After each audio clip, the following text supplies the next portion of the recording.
Admiral Hari Kumar, Admiral Karambir Singh, Admiral Chauhan, Ambassador Raskotra, Mr. members of the Nayyar family, dear friends, and it's wonderful to see so many familiar faces in front of me.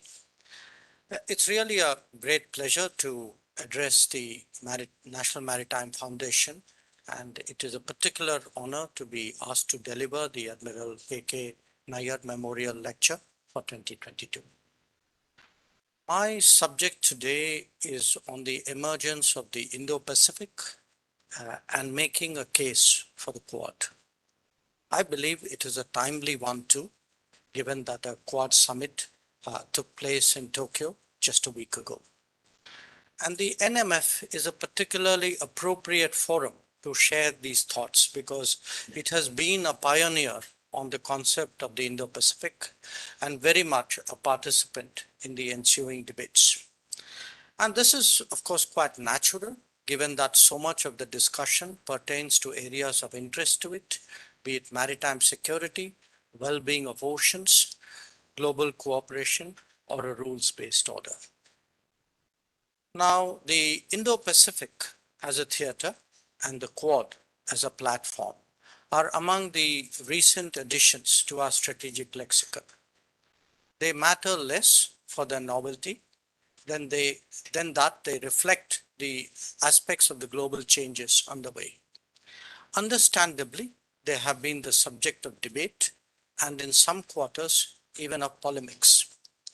In many ways, the Quad is a tale of a grouping foretold. Once the constraints of the Cold War were removed in strategic calculations, three of India's important relationships, that with the US, Japan, and Australia, started to unfold more naturally. Their cumulative impact is what we are seeing now. It could even be asserted that the Quad symbolizes the larger direction that the world is moving. Now, consider really how much the world has changed in the last quarter century. There is the rise of China, there is the growth of India, an economic rebalancing with Asia as a driver, the end of the Cold War, changes in the top 20 economies, developments in American and British politics, in European politics too, and this list could just go on. But it is much more than the sum of its parts, because we have witnessed quantum shifts along with more organic change. Connecting the dots, we really seem today to be on the cusp of something big. And as we discern the outlines of what emerges next, there is no question that the Indo-Pacific is at its core. Those who contemplate the changes in this geography might actually find it instructive to compare them to developments in Europe 3 decades ago. Even though Asia has been more dynamic than Europe, its regional architecture is actually far more conservative. Part of that emanates from the fact that Europe was very much at the heart of the Cold War and felt its termination much more directly.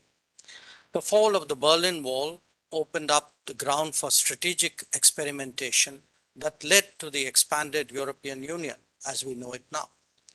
In contrast, there has been no such seminal development in Asia and the Indo-Pacific. On the contrary, this was actually an era of steady economic progress with an accompanying political stability. Moreover, the region is a vaster expanse with greater diversity and a less collective persona than Europe. Till recently, neither an overarching scenario was visible nor a need felt for a shared response. To the extent an agreed meeting point was required, this was provided by ASEAN-driven platforms. The underpinning to the larger stability provided by a pervasive American presence also helped to keep this theater steady till recently. It is now the revisiting of these assumptions that has started to shape the emergence of the Indo-Pacific. To begin with, there is the reality of the strategic repositioning of the United States. Call it America first, or a foreign policy for the middle class, the differences in responsibilities, resources, activities, and attitude are not possible to obfuscate. The United States is undeniably the premier power of our times. Indeed, such is its centrality to the current order that be it an ally, a competitor, or the agnostic, or even the undecided, none of us can really be indifferent to its posture. There are different ways by which the US is itself coming to terms with its new constraints and its current challenges, where the US, as an entrenched power, is understandably struggling, is in respect of new manifestations of exerting influence and wielding power. But what is important to recognize is that in its own unique manner, the American polity is also going through a serious introspection. Among its policy changes are a greater emphasis on burden sharing and an openness to partners beyond established relationships. Its search for global stability leads it to contemplate a new form of plurilateralism. The second big driver of the changes we see around us is, of course, the impressive growth of Chinese power. There are three autonomous aspects to this phenomenon. The first is the enormous expansion of Chinese capabilities in virtually every field.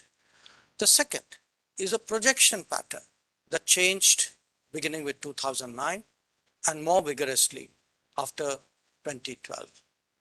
The third, and this was particularly apparent during the pandemic, is China's deep relevance to the global economy. They have propelled radical economic and strategic rebalancing in the global order. The United States, as the dominant power, is the most affected on all counts. Equally, they have had an influence on the rules and practices of the current order, the management of the global commons, and the nature of world politics. None of that is surprising, given that the combined import of these changes have been multiplied by their focused leveraging.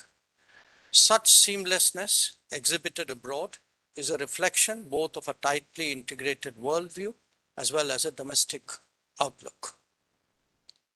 So let us be clear that this is not just about the rise of another power, however major. We have actually entered a new phase in international relations, and naturally, the resonance is felt most strongly in its immediate vicinity.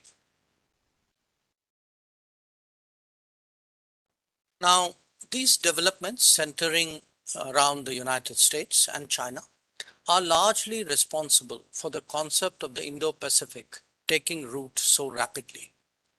They have fundamentally shaken the old normal, but not yet created a new one.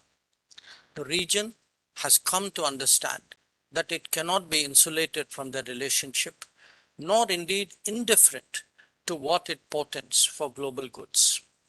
What this has in common with a very dissimilar situation in Europe a generation ago is that geopolitical shifts are redefining the very contours of the landscape. In Europe, it happened when American power was at its peak, encouraging a generosity of that overcame the continents of that overcame the cautions of that continent's history. In the Indo-Pacific, in contrast, it is a very different story where it is now the limitations of American abilities that have triggered a rethinking. But both, in their own way, have encouraged a greater sense of collectivism. It was also inevitable that such a significant transformation in the relative weight, influence, and behavior of players should lead to a reimagining of the arena itself. The irony is that those who are projected as taking the lead are actually coming to terms with a scenario that the fortunes of others have created. Now, history provides adequate evidence about how integrated economic and cultural activities really have been between the Indian and the Pacific Oceans.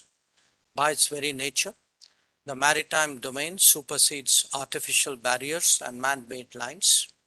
whether it is trade or faith, monuments or relationships. We know that its community traversed the waters over the ages with great comfort. Assigning labels and restricting activities is actually a relatively modern phenomenon.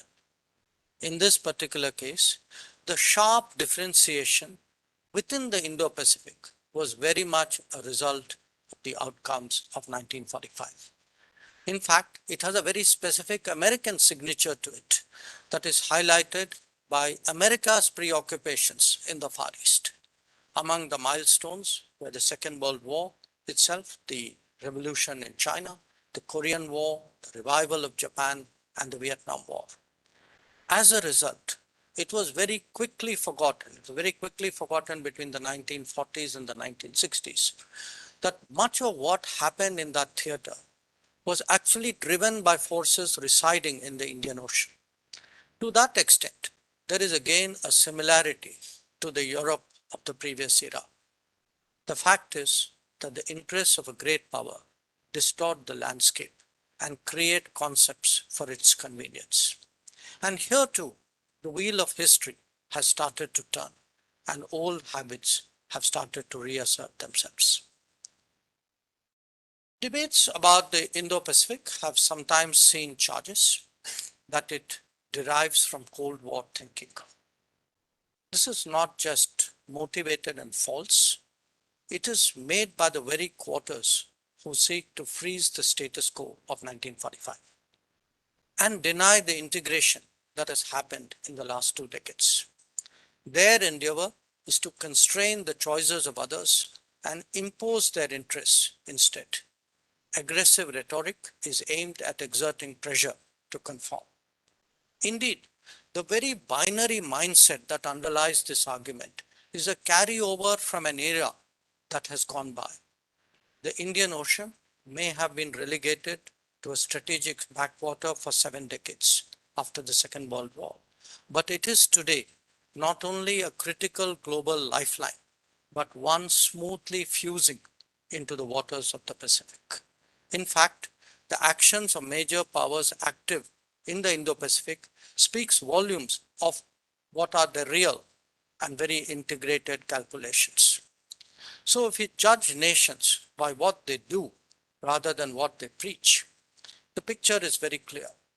At the end of the day, the compulsions of interdependence and interpenetration have triumphed over outdated definitions and vested interest. So let's be clear about one thing. The Indo-Pacific is the future, not the past. A significant contribution to the change in the landscape has been made by India's Act East policy. 3 decades ago, India adopted a more open economic model that helped forge closer ties with the ASEAN and Northeast Asia. In due course, this opening acquired other dimensions, including those of connectivity, security, education, and societal exchanges. Domains of activity may be different, but starting from the 1990s, India's ties with the ASEAN, Japan, South Korea, and China developed far greater substance and consequently higher priority. Australia was a subsequent happening, but the political and security convergences allowed this relationship to play catch up very readily. What began for India as a solution for an economic crisis has actually finally ended up as a strategic correction. Today, India travels, trades, and interacts much more to the east than it has done since its independence. Here too, there is a falling back to history, given the long tradition of Indian maritime activity and cultural presence, going all the way to the Fujian coast of China. As we assess the emerging Indo-Pacific, its policy consequences are obviously at the core of the strategic debate. From our perspective, an Indian embedding in ASEAN-led structures over decades has created a regular and comfortable interface with all the players. In fact, as India's vistas kept broadening eastwards, economic stakes were supplemented by political and security relationships, especially with those who nursed common interests. It could be a global forum like the G20 or a regional one like the Indian Ocean Rim Association. All of them provided opportunities for greater socialization. Even otherwise, those with a similar outlook and shared values tend to congregate together. But when the entire region grapples with new issues and different capacities, then the desire to do so gets stronger.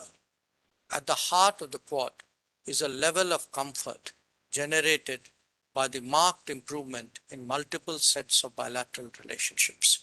This is enhanced by a stronger sense of converging purpose in the face of regional and global challenges. Obviously, the collective ease is based on shared interests and similar characteristics, but all of this was also required because the resistance to reforming international organizations and the limitations of regional ones compelled a search for practical solutions. That, in essence, is the case for the Quad. The origins of the Quad actually go back to the coordination among the same four countries to respond to the 2004 tsunami in the Indian Ocean, and I'm sure there are many people in the room who have memories of that experience. Subsequent conversations led to a diplomatic gathering of their representatives in 2007. This did not progress further as none of the participants was really prepared to invest sufficient political capital in the initiative at that point of time. The natural question, therefore, is what has changed between 2007 and 2017 when the Quad, in a more serious incarnation, assembled in New York? The current Quad is a cumulative product of several developments. Among them, the change capabilities of key players, a more integrated arena, an emerging vacuum on global issues, and a greater openness to look beyond orthodox constructs. But the real difference is the enormous progress that some of the relevant bilateral relations have made in this very decade. The other three nations, US, Japan, Australia, the other three nations have already strong relationships with each other, though these two have discernibly improved during this period. But what they did not have in 2007 was the degree of convergence and cooperation with India, which they attained by 2017. So that, ladies and gentlemen, is my critical point. It is the story of these changed relationships that we must seek the explanation for the rapid development of the Quad. So let us start with the United States. The current phase of our ties can be traced back to President Clinton's visit in 2000. That in turn was very much the result of effective management of the political consequences of the 1998 nuclear tests. Now, it is essential that this starting point be duly recognized because it confirms that India and the United States actually upgraded the relationship, seeing intrinsic value in doing so. This was still, if you remember, this was still the era of the dot-com revolution and the H-1B visa. American dominance, global dominance was pronounced, and there was really no balance of power argument that was driving American strategy at that time. It was in fact the improving prosperity, the expanding talent, the larger global exposure of India that made it a better partner in American eyes.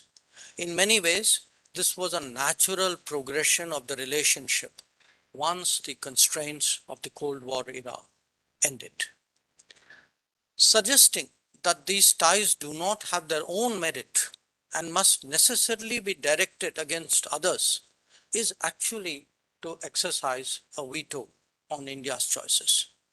This is all the more contestable given how some nations leveraged their own relationship with the United States so enthusiastically in the past when it suited them. Obviously, when a judgment is given by any party that has a stake in the outcome, this must be seen for what it is. Now, Progress in India-US ties accelerated during the Bush administration, which correctly identified the nuclear impediment as a major obstacle to serious cooperation. By this time, both sides wanted a more normal relationship, freed from the encumbrances and the impediments and the assumptions of the past. They therefore proceeded determinedly in that direction, successfully addressing domestic political challenges in both countries in that process. The realization of the India-US nuclear deal widened the pathway to greater shared endeavors. That 5 successive American presidents, starting from Clinton till Biden, 5 successive American presidents who are so different from each other have been united in the pursuit of better ties with India has actually been the real game changer. That consistency, I should add, also holds true for the Indian end. As a result, a relationship that was earlier notable for its argumentation and distancing has undergone a complete transformation.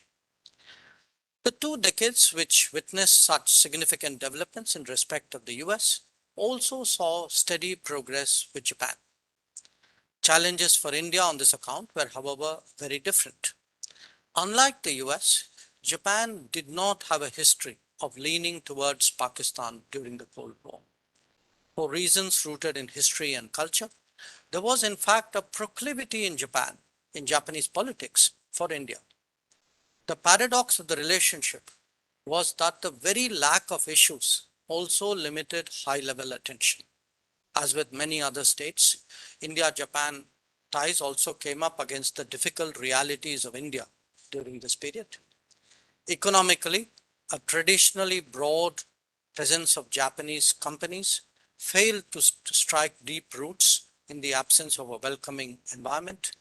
The thinness of the interface was not limited only to business, it also extended to supportive activities that Japan normally encourages.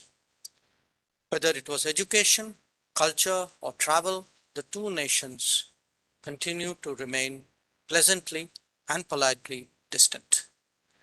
The political domain was not particularly helpful either. There was already the compulsion of the Cold War that pulled the two countries in opposing directions. The non-linear path taken by this relationship as well, when India's nuclear tests in 1998 actually shook it out of complacency. Just as President Clinton's visit marked the turning point in one relationship, that of Prime Minister Modi did in the other. And interestingly, while President Bush took it to a higher level in regard to the US, Prime Minister Abe did so even more personally in respect of Japan. His famous "The Confluence of Two Seas" speech to the Indian Parliament in 2007 was not only a seminal moment for the bilateral relationship, but an early vision of what emerged as the Indo-Pacific. The context for that is also worth recalling, especially today. A decade and a half ago, Japan too was contemplating an increasingly uncertain external environment that required it to assume greater responsibilities. Given its complex history, this naturally was accompanied by an involved domestic debate. But a society with a broader agenda, taking greater interest in the world, will naturally look for more partners. And India, no longer encumbered by the Cold War, offered obvious opportunities. Some of this was regional convergence, some a shared quest for a better representation in the UN, some a natural empathy of democratic societies.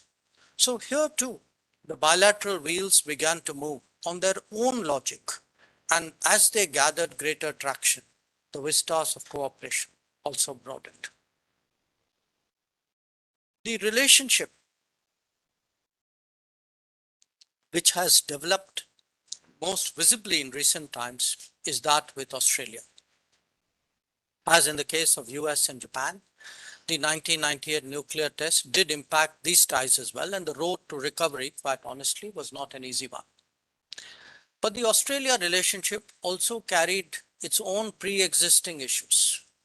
it says something about, I suppose, both of us, that the first ever prime ministerial visit from India to Australia took 2 full decades after independence. This was when Indira Gandhi visited in 1968. Australia was the most distant of our Anglosphere partners. It in fact shared the attitude of the US on issues east of India and the approach of the UK to the concerns west of India. The Commonwealth legacies, however, ensured that there were steady exchanges in different domains, including defense, commerce, training, and education. What was a substantial but not a priority relationship uh, took a clear dip, took a clear hit, very honestly, in 1998. It took the visit of Deputy Prime Minister Tim Fisher in 1999 to see a thaw, leading thereafter to the visits of Foreign Minister Downer and Prime Minister Howard in March and July of 2000. The return to normalcy progressed steadily and was accelerated somewhat by the tailwinds of the nuclear deal in 2005. But the reality was that for almost a decade, it was actually left to civil society and market forces to run this relationship. And it was not until you had the two-way visits in 2014 of Prime Ministers Abbott and Modi that the gates for cooperation with Australia really opened up. The new intensity of this interaction was visible, and I think the one we had 2 years ago, a very successful Modi-Morrison virtual summit. And since then, actually, there's been a tradition of regular PM level conversations. And suddenly, a previously distant relationship now covered an annual meeting of prime ministers, a foreign ministers dialogue, a 2+2 defense foreign ministers dialogue, a trade ministerial commission, education council, energy dialogue. So you can see we've really been working very, very hard on this account. Clearly, the days of attention deficit were over with a vengeance. Recent milestones in this ties actually bring out how interactive and dynamic this process has been. And greater political confidence and stronger defense cooperation, in fact, saw the participation of Australia in exercise Malabar 2020 and subsequently. A better understanding on the space applications front led to Australian support for a temporary telemetry tracking and command center for the Gaganyaan mission. A shared concern about trade reliability and economic volatility encouraged an initiative called Supply Chain Resilience Initiative along with Japan. And we actually negotiated and concluded a free trade agreement in record time in 2022. And I would say this is an outcome actually of what by now is a larger systemic confidence. The Quad Summit, the recent Quad Summit in Tokyo, provided an opportunity to confirm that the new Albanese government is just as committed to this relationship as its predecessors. So with this background, I want to speak briefly about the Indo-Pacific Oceans Initiative because I do believe it is also something that the NMF should be focusing more on in the coming days. Now, for those of you who are not aware, it was announced by Prime Minister Modi in 2019, and it holds particular interest as actually an additional platform for cooperation with all the Quad partners. This is envisaged as an open, non-treaty based inclusive platform for cooperation in the Indo-Pacific region, and it is intended actually to work in tandem with other pre-existing formats, ASEAN, IRA, BIMSTEC, IOC, PIF, etc. It has 7 pillars: maritime security, maritime ecology, the maritime resources, capacity building and resource sharing, disaster risk reduction and management, as well as science and technology, academic cooperation, trade connectivity, and maritime transport. Now, each one of these pillars has supposed to have a lead partner. So far, Australia has agreed to lead the maritime ecology pillar, Japan, the connectivity and transportation one, France and Indonesia, the maritime resources one, and I believe the most latest is the UK as the maritime security pillar. Now, how the IPOI will develop, of course, remains to be seen. But certainly this is one example of fresh thinking on regional partnerships that has the potential to take the Indo-Pacific forward. That the ASEAN, European Union, and individual nations have all, in the meanwhile, actually tabled their own Indo-Pacific vision and approaches also augurs well for the future. There is similarly a natural comfort for Australia in perceiving greater Indian interest in collaborating where the Pacific Islands are concerned. So let me come back to the Quad. The Quad are all democratic polities, market economies, pluralistic societies. There is a natural understanding, a similarity in structural aspects of the relationship, which has actually helped to foster a platform. In each case, there are regular summits. In each case, between Quad partners, there are regular summits, there are regular meetings at the summit level, which are designated formally as annual in the case of India and Australia and India and Japan. All the bilateral relations now have a 2+2 defense foreign ministers format. All 4 countries are members of ASEAN-led forums, including East Asia Summit, ARF, the ADMM+. They also all strongly subscribe to the centrality of the ASEAN insofar as the Indo-Pacific is concerned. Between them, they are involved, between them, the 4 Quad members, they're involved in multiple trilateral combinations with other partners, and all of them offer mutual logistic support and work on white shipping, which obviously enables better maritime security coordination. And last but not least, their shared commitment to UNCLOS 1982 as the constitution of the seas is extremely relevant. Now, the working of the Quad takes into account the consequences of globalization and the requirements of the global commons. There is undoubtedly a strong shared interest in the oceanic domain, as all members are maritime powers.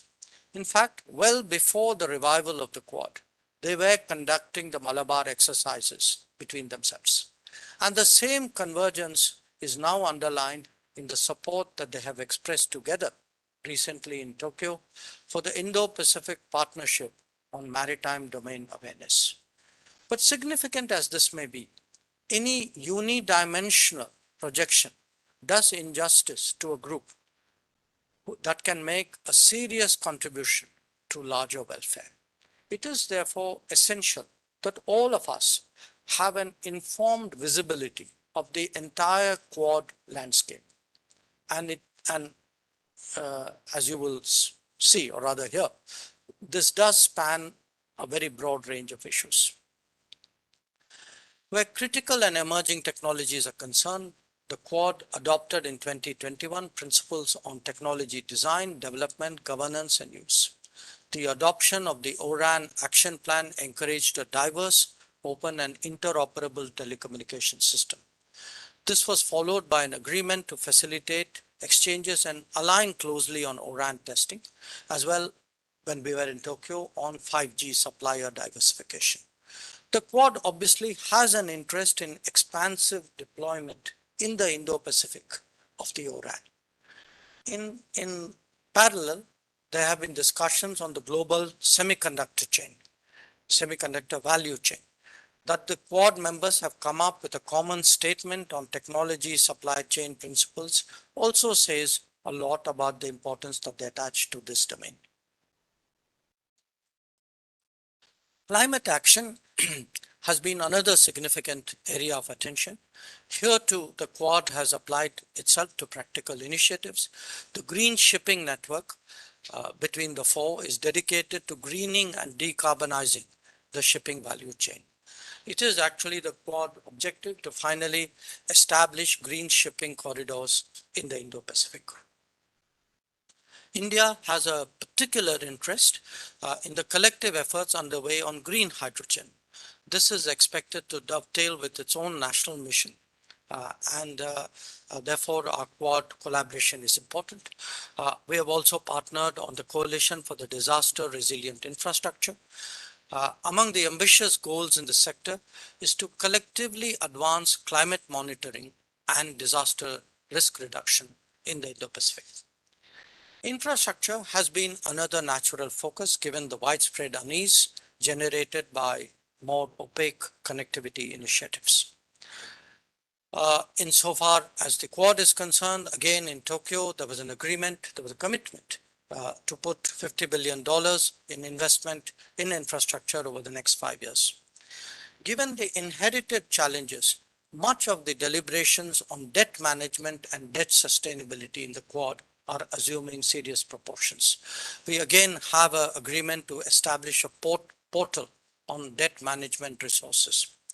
Quad debt development assistance institutions are already working together on sustainable and alternative financing. And there is a clear recognition today that high standard infrastructure based on transparency and market principles should be promoted for the larger benefit of the region. Given the pandemic, it is also natural, it is only to be expected that the Quad would come together where vaccines were concerned. And we have actually seen both the production of WHO approved vaccines as well as expanded manufacturing capacities by Quad countries. Early regulatory approvals would naturally expedite the delivery of these supplies. Quad works closely with COVAX to track supply and demand and with WHO to overcome vaccine hesitancy. On its part, India has provided more than 500,000 made in India vaccine doses to Cambodia and Thailand under a Quad vaccine partnership. Other notable areas of cooperation have been Quad data satellite portal and STEM fellowships. The analysis of climate change risks and sustainable use of oceans and marine resources is also very high on the Quad agenda. A different cluster of issues illustrate the contribution that Quad can make to keep the world and themselves safe, secure and protected. An important outcome from Tokyo was the HADR partnership for the Indo-Pacific. This also has a symbolic resonance given the 2004 tsunami cooperation that I recalled. At the time when climate events are proliferating and global responses are declining, this will fill a significant gap. Counterterrorism is another domain of cooperative activity, starting with policy exchanges and experience sharing. The potential for mutual benefit, I think, is being rapidly explored. The cybersecurity is also emerging as a productive area of work. Sharing model approaches, encouraging development of talent, ensuring supply chain resilience, and security of networking industries are its prominent facets. So, ladies and gentlemen, let me conclude with the objective of the Quad, even though I have, in a sense, dwelt on it at great length. In the words of Prime Minister Narendra Modi, it is actually to do global good. The need for that to be a collaborative effort is self-evident. It is equally natural that nations with significant capacities and shared interests would step forward in response to the need of the day. That India should be one of them makes sense given how much we have grown in the last 3 decades. But for this to happen through partnerships with 3 Quad countries was not always a given. It can unfold today because painstaking efforts are made over many years to strengthen the bilateral relationships that are the real building blocks. But even that by itself was not adequate. It took considerable openness of mind in all of the Quad leaderships to envisage collaboration in a more contemporary manner. Practical progress has validated the relevance of this sensible approach. If Quad is to continue growing, and I have every confidence it would, we must also be cognizant of what we should not do. Trying to straitjacket it, subjecting it to a stress test, or imposing congruence over convergence are all harmful, not helpful. The Quad works precisely because it is flexible and understanding, a welcome departure from the rigidities of the Cold War era. The Quad is, in many ways, the aggregate of the progress India has made in the key relationships over 2 decades. It is also an assertion of going beyond traditional confines and defeating the mind games of our competitors. That it has opened up new vistas should encourage us to be confident and ensure that our national interests and our national interests alone continues to determine policy making. So thank you very much for your attention.